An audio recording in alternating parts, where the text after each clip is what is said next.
Well, welcome everyone. Today we are focusing on describing your organization, as Patrick mentioned. My name is Tony Jones. I am one of the Deputy Program Directors for the Cultivating Healthy Environments program here at RTI.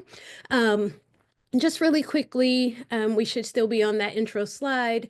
Just a little bit about RTI. RTI is an independent nonprofit organization where we are focused on improving the human condition. And so we provide research development and technical services to local, state, and federal clients. So our role in the Grantmakers program is led out of our transformative, excuse me, research unit for equity, which we call TRUE. And TRUE is focused on transforming traditional research practices and mindsets to reimagine and create systems that advance equity and social justices. So the Thriving Communities Grantmaking Program fits nicely under the TRUE umbrella. We're also responsible, we, RTI, are responsible for supporting EPA's Region 7 Thriving Communities Grant-Making Program, which you'll hear me refer to as TCGM. And we're working side by side with the Heartland Environmental Justice Center, which is the Thriving Communities Technical Assistance Center.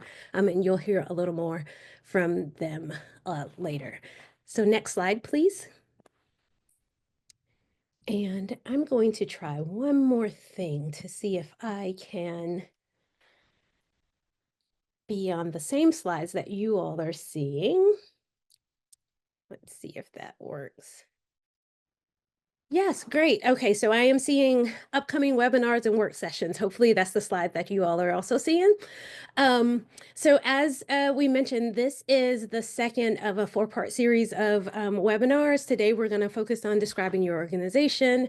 And we're really going to hone in on that first section of the application. So any questions that you may have about non-competitive applications or other sections that are denoted here in these upcoming webinars, we're going to ask that you hold those for those webinars. But also note that any previous webinar, so webinar 1, that recording is available on our website and through our YouTube. You can also, of course, be able to visit our website and our YouTube for these upcoming sessions as well. So again, if you have questions like, should I be applying for a tier 1 or a tier 2, or where should my project live? You'll want to hold those for the Developing Your Project webinar. And then we're going to close out the month with webinar number 4, which is Developing Your Proposal Budget. We've gotten a lot of questions around that one, and so expect a lot of engagement there. But once you've identified what your project is going to be, that entire webinar is going to be focused on helping you prepare your budget, reviewing each of the categories that are in there and all the details that are going to be requested. So as we go through this, just wanted to quickly reiterate, if you have questions, please be sure to drop those using the Q&A feature. We do have a small team from our group here that's going to be monitoring that Q&A, trying to answer some of those questions in writing. But of course, we will hold some time in the end to also answer questions live. So next slide, please. All right, so for our objectives today, we want to highlight that we're going to be focused on the program goals for the Cultivating Healthy Environments program and what types of projects we're looking for funding these opportunities. So for this first section, you should be able to have an understanding of what's the structure for the first part of the application and what is really the intent of the questions that are being asked. And then lastly, this is part of just being able to identify like key elements of your program and those critical elements where you can really begin to set your organization up to shine for your application. So yes, next slide. So we're going to go through a lot of information today. We know there's going to be questions. So again, please be sure to drop those in the Q&A feature. We'll try to maybe pause for a bit and answer some of those questions as we go along. But again, really want to reserve that time in the end for some engagement around those questions and then open discussion. Next slide. So the Cultivating Healthy Environments EJTCGM program, just as a quick refresh, wanted to take a moment to review the intent and the aims of the program, the grant making program itself. This is one of EPA's largest investments to address environmental harm and advance environmental justice. And so the program is designed as essentially, well, not just essentially, but is designed as a pass-through model where EPA passes funds through to grant makers, with RTI being one of those grant makers, to then distribute and manage these smaller awards to community-based organizations. So the goal here is that it's more efficient than your traditional federal grant process. So instead of it taking 9+ months or so, we've been able to condense this process down into a much shorter time frame. Next slide, please. Okay, so as a whole, the program is really designed to provide those federal funds to your CBOs, those community-based organizations. And there are other eligible organizations that uh, may not have previously had access to federal funding like CBOs. The grants are intended for projects that can really help to support the planning, assessment, and development of those community-based projects. So next slide, please. So the next part here really emphasizes the overall program goals. And so for this program, um, let me back up a bit. What we really want to do is make sure that we're directly benefiting and empowering communities to address their local priorities. So as you're preparing your application, it's really a key point that we want to make, that to make sure that you're emphasizing in your submission. You want to be able to focus on these three key goals of the program, and also making sure that you're outlining what your project is going to be, what are the activities, how are you going to know that your project has been successful, really incorporating all of those pieces into your application. But you'll see a note here that says, as the TCGM program is designed to reduce barriers for the applicant, center on communities. So, of course, making sure not only that the projects are providing benefit to communities, but giving communities a voice in the decision-making process. And then also providing support for those applications, which RTI largely takes that responsibility. You'll note in your application, most words are multiple choice. There are detailed descriptions of each section in the notice of funding opportunity. We'll spend a little bit of time going through that today. You can save your work and return at any time. You can add multiple contributors to your application. You can receive email notifications. The goal of the program was really to provide information to streamline this process so that as you are working through your application, you're also building capacity to apply for these types of programs again in the future. So again, uh, with the 3 points that we've outlined here, addressing long-standing environmental and health challenges within historically underserved and disadvantaged communities, again, how well your project is working to improve health and equity and resilience in those underserved communities, and how it's going to benefit disadvantaged populations. Next slide, please.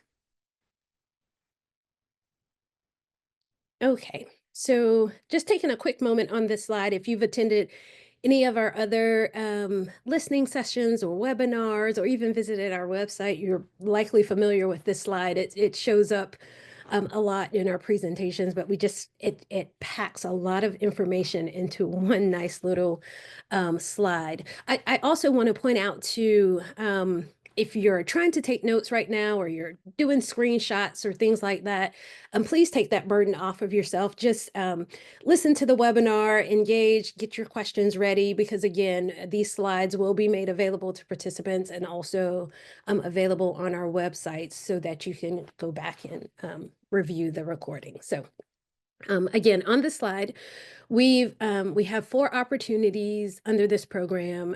Your organization should really choose which of the opportunities best fits your project. And so this is where we've really tried to dedicate all of our webinars around centering around, again, this slide and this information. Technically, when you're in the system, working through your application, the system is not going to tell you that you can't be working on multiple applications. But what we really want to say today is that you should prioritize your projects and also ensure that your project is aligning with one of these 4 phases. And so we want you to really take the time to determine which tier or competitive or non-competitive, which one of those is going to be the best fit for your organization once you start your application. Again, I also want to reiterate our goal is to fund as many projects as possible. So in designing the whole program, again, we tried to incorporate those principles of reducing the barriers in the application process. Another point to make here while we're on this slide, we want this to be community centered. So that means community members are involved in making the decisions that affect their communities, and whether it's serving as a reviewer or serving as a member of one of the community advisory boards. Ultimately, the decision will be made by that community advisory board on whether a project is funded or not. So that's not something that RTI is doing or making the decisions on. RTI is making sure that all of the pieces are in place so that organizations can receive the funding under one of these uh, tiers. So whether or not your organization is funded, again, that's going to be a decision that comes directly from the community advisory board. And so again, I just welcome you to take some time to really digest this slide and ensure that your project is aligning with one of the tiers and that you're prioritizing the work for your community. Next slide, please. All right. Those were a lot of words to get to what we're actually here for today, preparing your application. So the other piece is the application and the platform. We want to make sure that we're designing this again so that it's not generating more burden. And so we hope that you'll see some of the ease that's created in this program as we move through this section. So next slide, please. So using the notice of funding opportunity, you'll see here it's intended to serve as a guide to the application. Most of the questions are going to be multiple choice. They're going to be short answer. We really didn't want you to have to worry about writing a long narrative that's multiple pages. So the goal is to really have you be able to keep those answers nice and short and focused on the really important information that the community advisory boards or the reviewers are going to want to know about your projects. There are detailed descriptions of the information in each section of the NOFO, and you'll see here there's a lot of text, but it's delineated, color-coded with boxes. And I also want to note that at the bottom, there's information for you to be able to quickly connect to receive assistance as you're working through your application. Next slide, please. Okay, so again, lots of information. Our goal was not to have the NOFO be a really long document that wasn't helpful. We wanted to make sure that it was an application guide. So now we're really going to get into the meat of, wow, what you're filling out in your application. But before we jump right into the organizational information, another point that I want to make, and we'll try to emphasize again, is at any point you can save your work and return while you're working on your application. So the platform is designed so that you're able to save and continue editing. You can move around into different sections based on where you are at any time. The other good news is that you can also add multiple contributors to your application so that it's not just one person working in the system. You can invite others to contribute. And then you don't run into, the experience of, well, what's happening with my application? You can decide how much information, how many emails you want to get from the system, so that you can get those notifications on the activity that's happening on your application so that you can stay up to speed with what's going on as you have collaborators assisting you in this space. So again, using the NOFO, it's intended to serve as a guide for your application to help provide those detailed descriptions with information to help you along the way in your application process. So here under organizational information. So I feel like I need to take a breath. Maybe this is a good point to pause to see if there are any questions I should tackle, or maybe we'll just keep going. We have a few more slides, and and of course, we want to have some time to make sure that our TIC-TAC can also present. So I'm just going to keep going through the slides, and then we'll get to the questions in a bit here. So once you've created your account in SM Applied, that's the platform for our application, the platform system for our application. And also, if you haven't had a chance, go ahead and check out our website, apply.thrivingenvironments.org. You can get directly to the application platform. There's going to be a link in the upper right-hand corner. You'll click on that and it's going to take you directly to the application. So once you've created your account and do your eligibility check, know where your work is going to be done and how your organization is going to operate and all that, you're going to build up, have all of that information together. Once you're there, we're here at the organizational information that's required for the applicant. So this is where we have all of our information about your name, mailing address, points of contact, information about your organization, and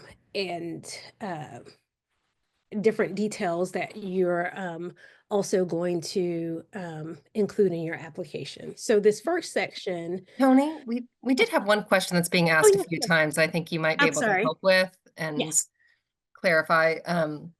So we have quite a few people asking about being able to submit more than one application at the same time, including to different tiers.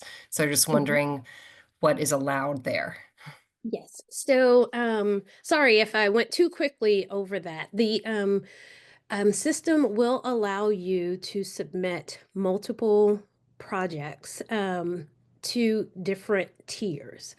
But we want to caution your organization on that and ask that you prioritize your projects and really ensure that your application is robust or the information that you're submitting is robust and thorough, and submit it knowing that it's going to go through multiple rounds of review. So the caution here is there's a lot of information to be submitted in these applications, and with multiple projects moving through multiple tiers, and knowing that an application, I'm skipping ahead a little bit, but when we were building the system, we were required to determine how much time, estimate how much time it would take for an applicant start to finish to complete an application. And it's up to about 7 hours. Now, of course, if you are well versed in all of the things of your program and know the ins and outs and you're familiar with this, obviously it will be less than 7 hours, but there's allocation of resources, time, and components that you'll have to consider when managing multiple projects. So yes, the system can take multiple projects from one applicant for multiple tiers, but there will need to be clear delineation in the milestones and ensuring there's alignment with the criteria that are outlined under each tier. So the projects will need to be distinct and be able to stand on their own in that application if it's completely separate from another project coming from the same organization. I'll pause there for a second, Laura. Are there any other follow-up questions on that that I didn't capture in that response? I think you covered a lot. Maybe people can follow up if you did not. One was just, can an organization submit tier 2 and tier 3 for the same project? So is it okay for it to be on the same project in multiple tiers, or do they need to be separate projects? One project per tier must be separate. So a project submission a project application should only be submitted one time.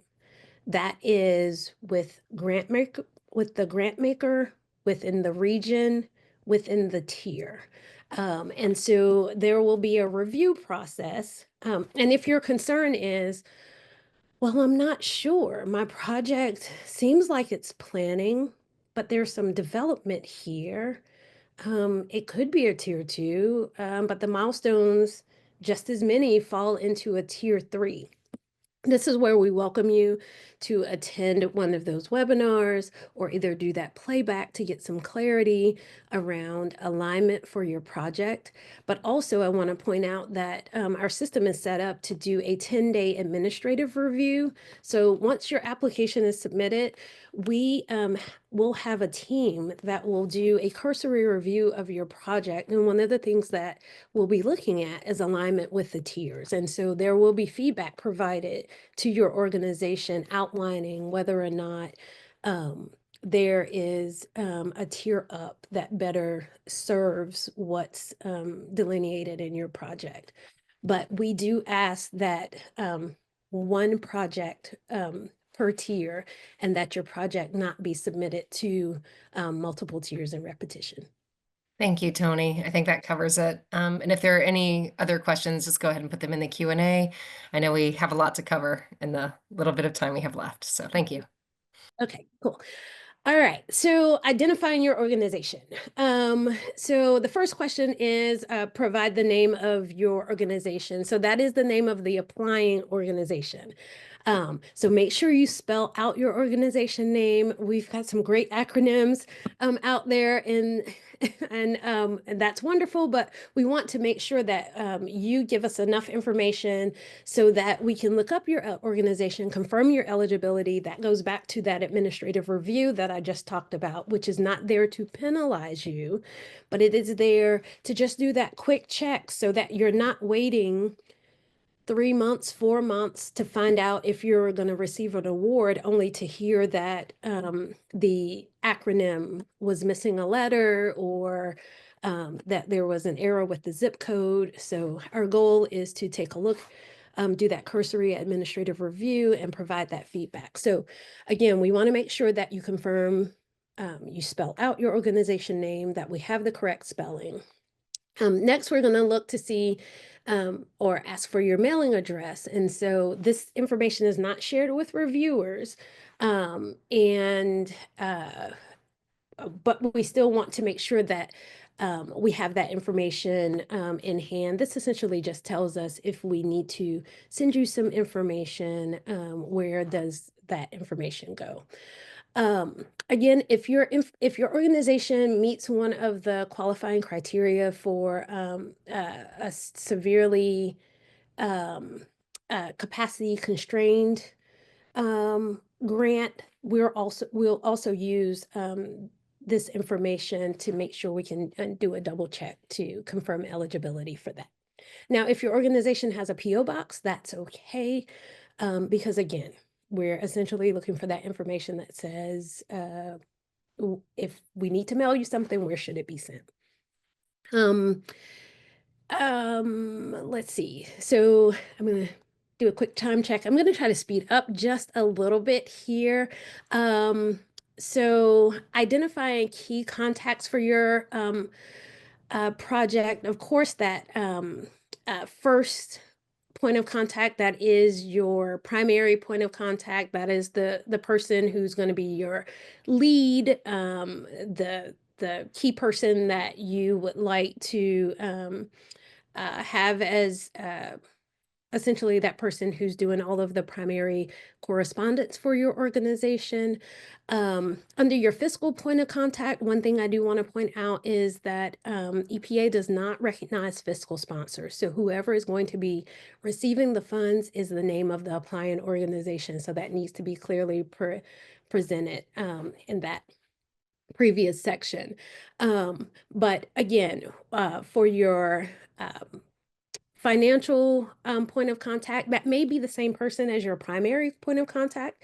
It can absolutely be someone different, but this person needs to be the one who can answer any questions about budget, billing, payments, financial matters, all of those questions. And then for that authorized individual, again, this could be a third person here, or it could be primary point of contact and your financial contact if there is a person in your organization that wears all of those hats. But we essentially want to know who has the authority here to negotiate and sign legally binding agreements on behalf of your organization. Next slide, please. Okay, so categorizing your organization. Essentially here at the top, you say we phrase this question as which best describes your organization. Now, um, for this one, for the whole program, essentially, in order to be eligible, it's focused on those nonprofit, grassroots, community-based organization. So that first category can be really broad. But what we want you to do here is to choose the category that best fits your organization. So providing more specificity here will be helpful. If you're struggling as you read through these and you're not really sure what fits, that's okay. You'll see there's an other box there down below where you can click that and provide a brief description for your organization. A note here, you can also clear and reset that response if you find that you need to go back in and make a change there. Next slide. Okay. Now, there are a couple of questions in this first section that really do take some additional time. And so here in sharing your organization's experience, this is going to be a key part of your application. So it's important to think about how much time it's going to take to build this information, to pull it together, draft it, revise it, share it with other people in your organization to review it. So going through these, you'll see where these questions are a little bit longer. So I just want to take some time to highlight again that it could be on the upwards of about 7 hours to pull this information together is what we've estimated. So really dedicate that time, pull together your resources so that we can ensure that this information allows your organization to shine in the review. Just really quickly, we're asking for providing up to about 500 words about your organization, telling us about what your organization is doing, what's your experience. And so again, this may take a bit more time as you're going through this and you're telling us about your organization. Just be sure that you're addressing those 4 key points that are outlined there. I would strongly encourage that you work outside the application platform for this section as you draft your answers, maybe in a Google Doc or in a Word doc, but somewhere where you can draft and share it with others in your organization and also have history of the changes that you've made and the edits that your team members may have made. So the first points here, whether or not your organization has received grants or funding, You want to make sure that uh, we want, yeah, of course, we want to know about that federal funding, and ensuring that you're disclosing that information.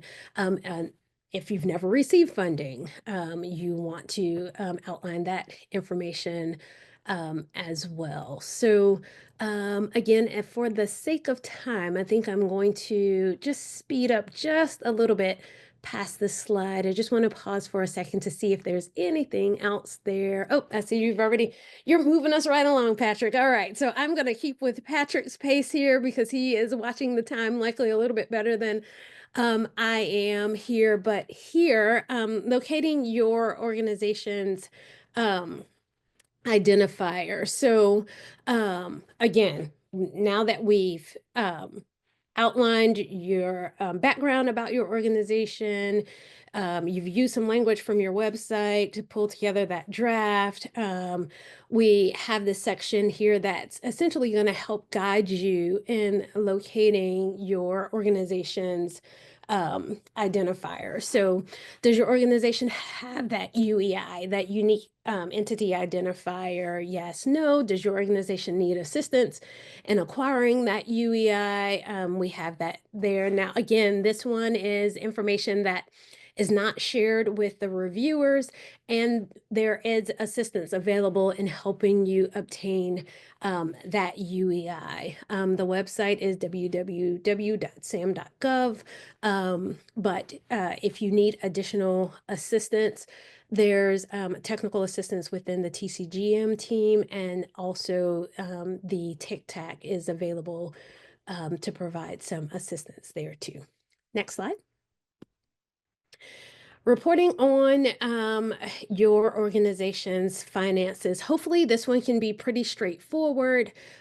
Choose the range that best aligns with your organization. It should represent one of the criteria for severely capacity constrained organizations. You can also select prefer not to answer. But note, prefer not to answer may affect your eligibility for the non-competitive capacity constrained award, because there is information that must be provided there so that we can assess eligibility.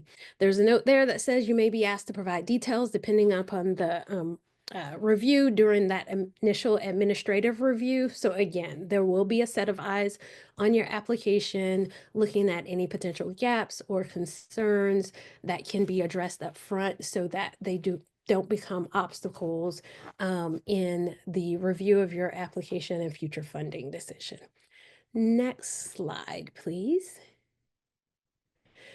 All right, so in this section, turning challenges into opportunities, we're still here gathering information about your organization, but this is where you can describe any challenges your organization might face in applying for competing for federal grants. Now, one question that we've gotten a couple of times is along the lines of, well, my organization is brand new. I am eligible for one of these grants, and there is work that we want to do in the community, but we're new and we don't have any experience. And those are some of the questions that were asked previously. And Tony, you just said we really need to make that section robust so that the cabs, and my exact words were, so that your application shines for the community advisory boards to review. Well, this section is your opportunity to showcase that scenario as a challenge for your organization. Don't consider that to be a limiting obstacle or burden for your organization, or that it will make you ineligible or not a solid candidate to receive a grant. Quite frankly, these grants are designed for organizations in that very scenario. So have a solid project, have an outline of the impact of that project, and then in this section is where you will note about the organization being new, about challenges in navigating the federal grant program structure, about essentially why your organization doesn't have much experience just yet, and then speaking to how this grant program will help you to overcome those challenges. All right, next slide, please. Okay, well, look at that. I think this is a good spot to transition to the Heartland Environmental Justice Center. I know I've been talking a lot, and so I think at this point you all would appreciate hearing from someone else. But before I introduce Jeff and his team, I will pause for a second to see, Laura, are there any questions that you would like for me to take right now, or while some of the present presentation may still be a bit fresh? I think we can wait for the Q&A section after Jeff. Okay, all right. Well, I'm going to turn it over to Jeff Severin to talk about the Tic Tac and HEJC. Jeff, turning it over to you. Great, thank you, Tony. Yeah, my name is Jeff Severin. I am the Associate Director for the Heartland Environmental Justice Center, and we are the Thriving Communities Technical Assistance Center for Region 7. So we're here to help folks in Kansas, Missouri, Nebraska, Iowa, and the adjoining Indigenous nations. As your TIC-TAC, we can provide a range of services that help communities and organizations advance their energy and environmental justice goals. Our primary focus, of course, is helping folks identify and pursue funding opportunities. But we also, lend our technical expertise on a range of topics as they develop and as it's needed, through your initiative. So we're learning through our process over the last couple of years that there's lots of steps that community-based organizations need to take before they're even ready to start applying for grants. So we're here helping folks get organized and ready for those opportunities as well. So even if you're not so sure that you're ready for an application, but could use some help getting there, we're here for that as well. Specifically with TCGM, we're providing a few additional services just to kind of get folks started as quickly as possible through this process. One of the things that we're doing is hosting a series of meet and greets. You can sign up for those on our website. This is just an opportunity to learn a little bit more about who we are, what we do, than you're going to get here in these few minutes, but also a chance to ask questions about our services. Right now, those meet and greets are very focused on this grant as well, and so we can answer questions about applying for the grant opportunity as well. We also have some very specific support services with our office hours. So when you are ready to work with us, the first thing to do is to submit a request for assistance on our website. From there, you can select an option for scheduling with a team member if you'd like. So we've got a website set up that's specific to TCGM technical assistance, and you can look at scheduling time with one of our staff members specific to one of these webinars, or step along the process, or just kind of get started and have one of our team members just help you all the way through.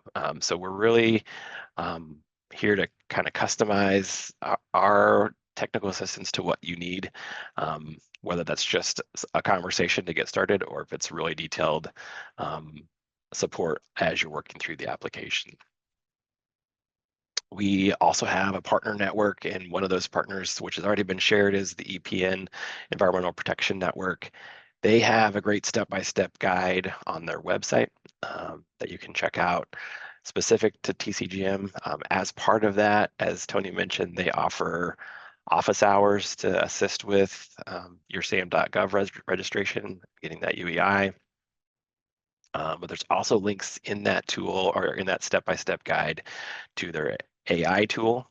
So if just getting started with that writing is a challenge, you can use that AI tool to get started and pulling information together. It's not going to write the grant for you, just like we're not going to write the grant for you, but it will help you kind of pull some information together and get started and generate some language that you can pull from and edit and turn into your final application and your responses to these questions.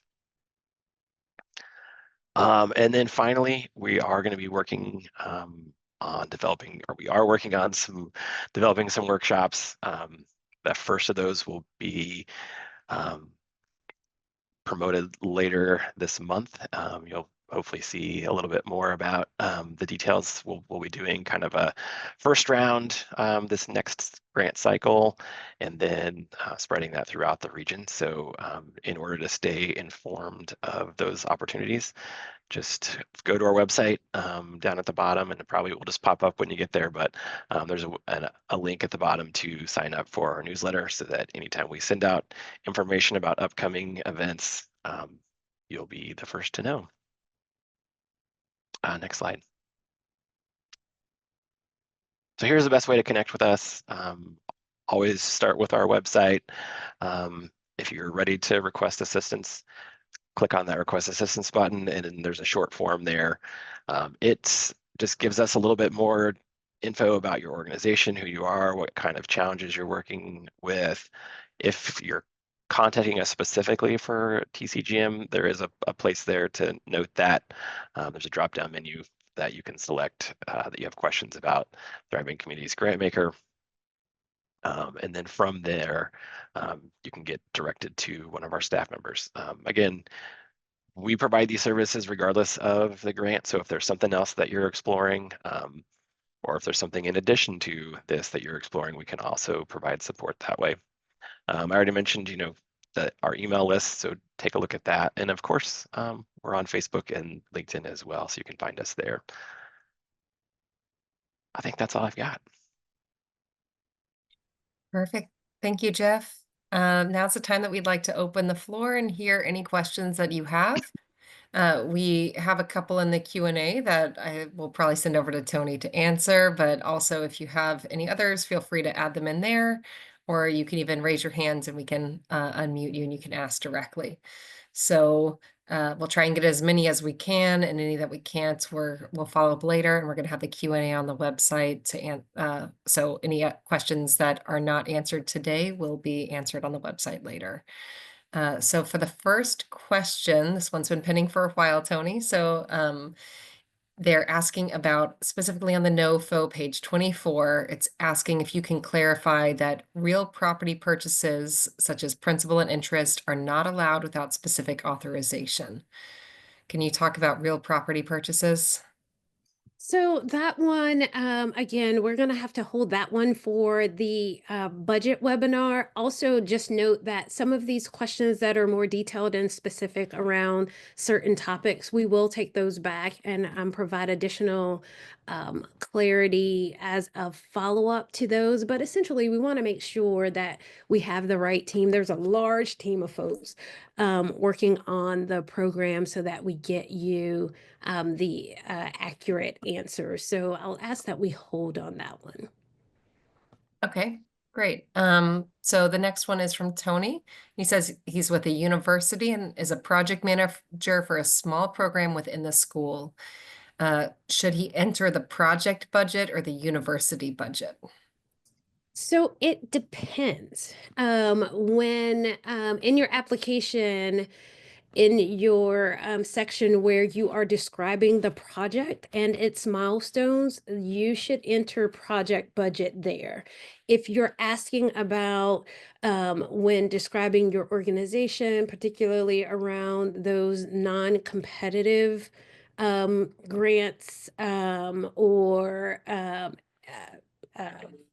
questions about the budget of your overall organization, that is likely, I'm going to asterisk and caveat that, likely going to point back to the university's budget. Now, the reason I say likely is because we understand that the accounting system for universities can be a bit tricky and is usually different from nonprofit organizations and local governments. So wanted to at least share that bit, and then also outline that that is another question that I can take back to our grants management and budget team and get some additional clarity for you there.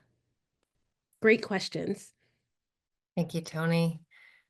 We have another question that is also about budgeting. So obviously the budget webinar will be good for that. But It's like no one's happy about this my webinar today, but okay, go ahead, Laura. I'll pose it and see if you what level of answer we can give here. Sure. So they asked about what budget template should be used, and I provided one that we had that we've given earlier, but they're asking the NOFO specifies an itemized budget, and that form doesn't quite capture the itemized budget. So is that government form that we were using in the work session the other day SF appropriate? 24. Yes, SF 424. 424A. Yes. So that is that form, yes, is appropriate. Also note that what's outlined in the NOFO and the templates and the forms that are shared, those are just there as resources to help guide your as you're putting together your project information. And so what I'm hearing, and hopefully I'm understanding this correctly, is that there's more detail in the budget and the line items that you'd like to provide, and this template doesn't necessarily align or match well with the detail and the description that you'd want to provide. And so if there is another format where you'll provide that information, then you can absolutely supplement that form or provide that information. But again, the as you're putting together your materials, please keep in mind and keep the perspective that reviewers and community advisory boards will be reviewing this information and making the final decision for award. So you'll want to be sure that it's easy for them to digest and pull out the information that's requested in the application, along with the guidance that's provided in the NOFO, if you decide that another template or format better serves your need. Thank you, Tony. Sure. And can I add just quickly to that question? Sure. Our partner EPN has a budgets for beginners worksheet that I think would be helpful in some cases. So if this is a new thing for you, and I'll put that in the chat too. But it kind of walks you through each of those categories that are in the SF 242. I'll drop that in the chat now. There's also within that document, there's a link to a spreadsheet that you can use. So it's as you're kind of building this, you can just develop that spreadsheet and use that as your budget format. We are also, we'll also have a companion document to that will focus on developing the budget narrative too. So those things are coming soon. And so you should, if you're working on the budget and you would like some support from us, we're happy to help in that regard too. Thanks, Jeff. Laura, I see that there's some follow-up. I do have the Q&A open. I'm trying to track with some of those questions. I'm noticing that the next couple of questions are still in line with the budget webinar and a bit out of scope for today's webinar. Also want to point out that when I say take these questions back and provide additional clarity, we will lift today's questions and take those over to the budget webinar. So even if you can't attend the budget webinar, wanted to remind you to be sure to grab that and play it back, because I'll make a point to have these specific questions around the university, a small town budget, just to clarify total budget versus a subset that more closely aligns with your division or your unit that's applying for the grant. So I'll be sure to have those clarified, and you'll be able to play that back if you can't attend. Great. Well, I think that's all the questions that are in the chat right now. If anyone else has questions, feel free to put them in or raise your hand so that you can ask. We do have a couple minutes left.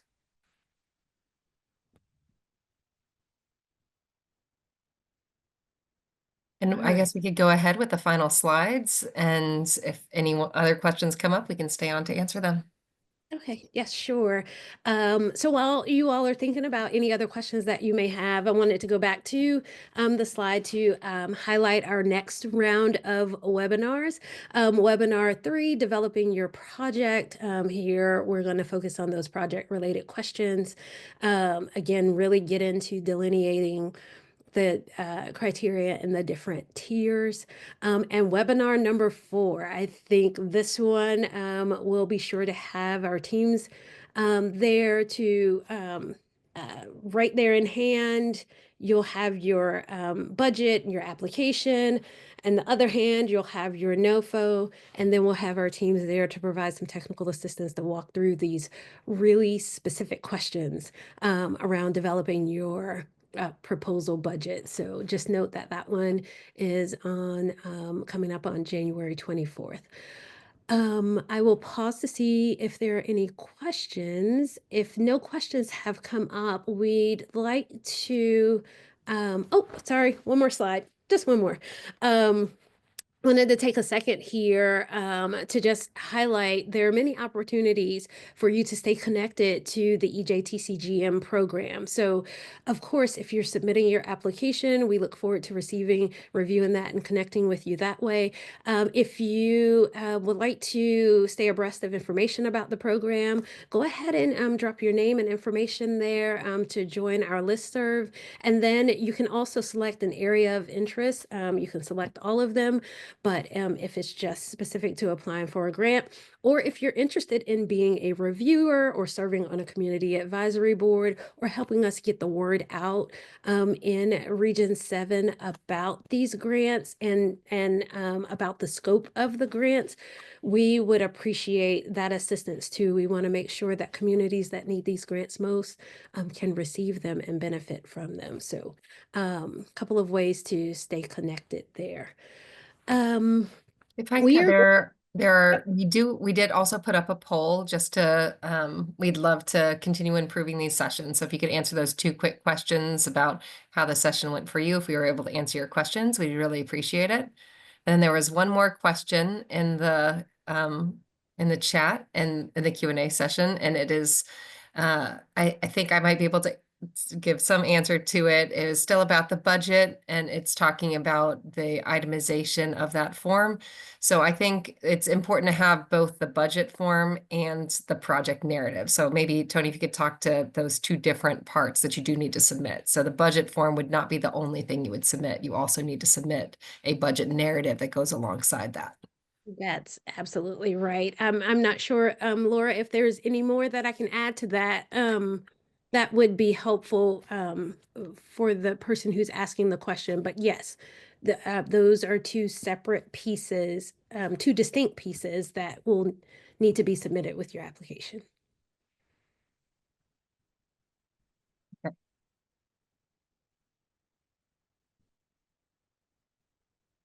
Well, we will cover that more in depth in the budget webinar coming up too. So hopefully we can answer your questions there. And if you still need help, there's the resources that Jeff shared, or you can contact the Heartland Environmental Justice Center directly too.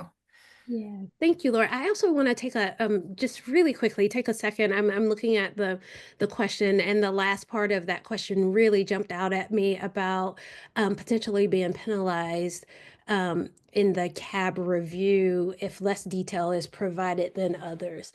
Understand that in the Community Advisory Board review, the CABs are going to be reviewing the applications not through a lens of deficiency, but through a lens of impact.